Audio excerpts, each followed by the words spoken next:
Bonjour! Ben oui, on n'est pas mercredi, encore une fois, mais c'est ça, on est dans la série des exceptions. C'est important d'être capable de s'adapter et puis de modifier les choses pour autant qu'on le fasse. C'est ça qui est important. Ça fait partie en soi de ce dont on parlait la semaine passée, la guérison, tout le processus mental de réapprendre à se connaître, à se découvrir, à accepter la nouvelle personne qu'on est, peut-être les nouveaux défis, le nouveau chemin. C'est d'être capable de s'adapter, être capable de développer cette souplesse sans aucune culpabilité, de se dire c'est correct. Aujourd'hui, c'est bon. Hier, ça aurait pu, mais c'est pas grave si c'est aujourd'hui, pour autant que ce soit fait. Puis c'est ça qui est important, de passer de l'idée, du concept à l'action. Ça, c'est une partie intégrante de la guérison. Parce que quelqu'un qui s'assoit, puis qui pense, puis qui pense, puis qui pense qu'elle a tout compris ou qu'elle est arrivée à la phase solution, ben, c'est une partie de la phase solution. Parce que la vraie partie concrète de la solution, c'est quand on passe à l'action, qu'on agit en fonction de tout ce qu'on a pensé, de tout ce qu'on a cogité, réfléchi, compris. Alors, c'est ça, c'est vraiment important. Pensez-y, puis essayez de vous remémorer ça la prochaine fois que vous voulez, peut-être comme vous apitoyer un petit peu sur votre sort et vous dire, ah ben ça, j'ai pas le temps de le faire, puis ça, j'ai pas le temps de le faire. Non, non, ben c'est pas grave, regarde, t'as pas le temps de le faire aujourd'hui, mais mets-le sur ton agenda, puis demain, fais-le. Ça, c'est vraiment comme hyper important. Et puis, c'est de s'accorder cette espèce de temps de répit. Parce que oui, peut-être qu'hier, on ne pouvait pas physiquement parce qu'il y avait vraiment trop de choses, c'était l'une chose après l'autre. Peut-être que vraiment on filait pas, puis on n'était pas capable d'exprimer ou d'agir, de poser l'action. Mais si aujourd'hui on est capable de le faire, alors faisons-le et puis soyons heureux d'avoir passé de la pensée à l'action. Agir, c'est très, très important. Agir, c'est concrétiser les idées, c'est concrétiser un futur, parce que le futur, il existe seulement dans le présent. Aujourd'hui, à cet instant-là, c'est là qu'il est mon présent puis mon futur. Parce qu'aujourd'hui, je crée ce qui va être demain.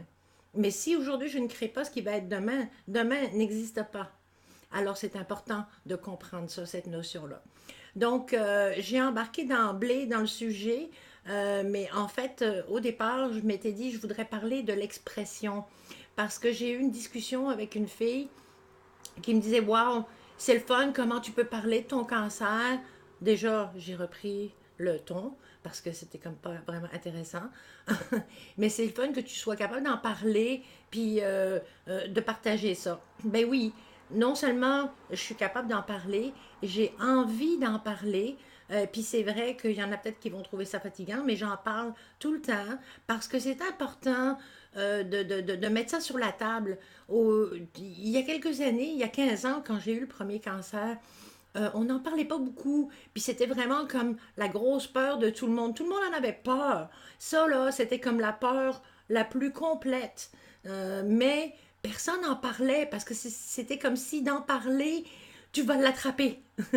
Alors aujourd'hui, on en parle beaucoup. Les sociétés de cancer sont actives, les fondations sont actives. Il y a beaucoup de gens qui créent des événements, la course pour la vie, le ci, le ça. Et c'est important. Sur Facebook, on le voit, il y a beaucoup de gens qui partagent leurs histoires de cancer. Et c'est important d'en parler. C'est important aussi d'expliquer toutes les étapes, d'expliquer quelles sont les difficultés qui viennent avec cette situation-là. Parce qu'il y en a beaucoup, il n'y a pas juste la maladie. La maladie, c'est un aspect. Le corps va se faire guérir par la chimio, ou par la radio, ou par d'autres méthodes, peu importe. Là, les discussions ne sont pas sur ce sujet-là. Mais il y a tout l'autre aspect aussi, comment tu survis, comment ça affecte ta famille, comment ça affecte ton monde que tu t'es créé, qu'est-ce que tu fais une fois que tu es supposément guéri, comment tu ramasses les morceaux, comment tu recolles tout ça, qui es-tu, comment tu réintègres le monde, la société, comment tu réintègres l'image au complet, comment est-ce que ton casse-tête là, que tu reconstruis, est-ce qu'il est complet ou est-ce qu'il manque des morceaux, est-ce qu'il y a des morceaux que tu veux intervertir, c'est un énorme processus. Cette maladie-là, elle est gigantesque. C'est pas juste le bobo du corps. Ça atteint la personne au complet, ça atteint tout l'entourage. Et c'est tout le monde, tout le monde, tout le monde autour de la personne atteinte qui est affecté. Moi, j'ai une amie présentement qui a eu le cancer. euh, et ce cancer qu'elle a eu est en train de se métastaser, puis est en train de ruiner sa notion d'espoir, de changer plein de choses dans sa vie présentement, alors qu'elle pensait qu'elle allait enfin pouvoir comme s'essuyer le front puis se dire ok, on passe au suivant. Ben non, il revient puis il repasse à l'attaque de façon sournoise. Puis ça, c'est une réalité. Mais comment qu'on fait pour vivre tout ça? Puis comment qu'on fait pour dire qu'il n'y a rien de ça qui nous affecte? Les statistiques aujourd'hui, c'est assez effrayant, je m'excuse de le dire, mais c'est comme une personne sur deux quasiment qui est atteinte. Alors, wake up, il faut en parler, c'est important. Puis faut comprendre, il faut savoir que quand il y a quelqu'un autour de nous qui est affecté par cette maladie-là, la conséquence, elle n'est pas juste sur son corps, elle est partout, sur tous les aspects de sa vie. Alors, comment est-ce qu'on peut s'engager? Et là, on arrive à un sujet hyper intéressant.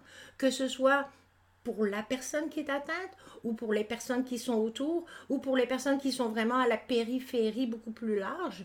Comment est-ce qu'on s'engage dans un combat contre ça? Qu'est-ce qu'on fait? Peut-être penser à ça. Peut-être prendre une feuille de papier puis coucher des idées. Dire, OK, si, mettons que vous n'ayez pas de cancer immédiat autour de vous, s'il y en aurait, euh, qu'est-ce que je ferais? Quelles sont mes pensées par rapport à ça? Marquez-le, essayez de le visualiser, essayez de comprendre un petit peu c'est quoi le cheminement de la personne. Impliquez-vous dans des fondations, impliquez-vous dans des groupes de gens qui sont atteints. C'est important. D'abord, ça va les aider. Parce que la chose dont on a le plus besoin dans ces temps-là, c'est le soutien. Et puis le vrai soutien, la vraie franchise, la vraie amitié, la vraie je te tiens la main. Pas oh, il va t'aider, là, oh, je vais être là pour toi, puis il n'y a plus personne. Là. Non, non, c'est vraiment de se concentrer, focuser, puis dire ok, je m'engage. L'engagement. On en parlera la prochaine fois. Une bonne journée!